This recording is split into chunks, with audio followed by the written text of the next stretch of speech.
പുല്ലുമേട് പാതവഴി സന്നിധാനത്തേക്കെത്തിയ തീർത്ഥാടകർ രാത്രി വനത്തിനുള്ളിൽ കുടുങ്ങിയത് പരിഭ്രാന്തി സൃഷ്ടിച്ചു. തീർത്ഥാടകരെ കണ്ടെത്താൻ പോലീസും ദ്രുതകർമ്മസേനയും അടക്കമുള്ളവർ രാത്രി വനത്തിനുള്ളിൽ തിരച്ചിൽ നടത്തിയെങ്കിലും തീർത്ഥാടകരെ കണ്ടെത്താനായില്ല.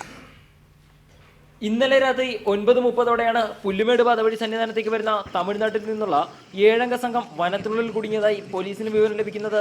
പോലീസ് നൽകിയ വിവരത്തിന്റെ അടിസ്ഥാനത്തിൽ തീർത്ഥാടകരെ കണ്ടെത്തുന്നതിനായി ദ്രുതകർമ്മസേനയും ദേശീയ ദുരന്ത നിവാരണ സേനയും അടക്കം എല്ലാവിധ സജ്ജീകരണങ്ങളുമായി വനത്തിനുള്ളിലേക്ക് പോവുകയായിരുന്നു.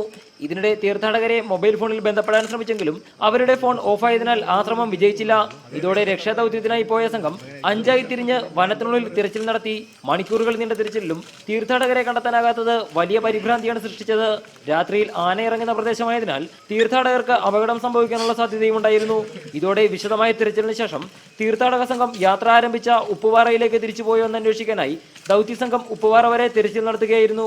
ഉപ്പുപാറയിൽ നടത്തിയ അന്വേഷണത്തിൽ വനത്തിനുള്ളിൽ കുടുങ്ങിയ സംഘം തിരികെ എത്തിയതായി സ്ഥിരീകരിച്ചു. ഇതോടെ 4 മണിക്കൂറോളം നീണ്ടുനിന്ന ആകാംക്ഷയ്ക്കും വിരാമമായി. റിപ്പോർട്ടർ, സന്നിധാനം.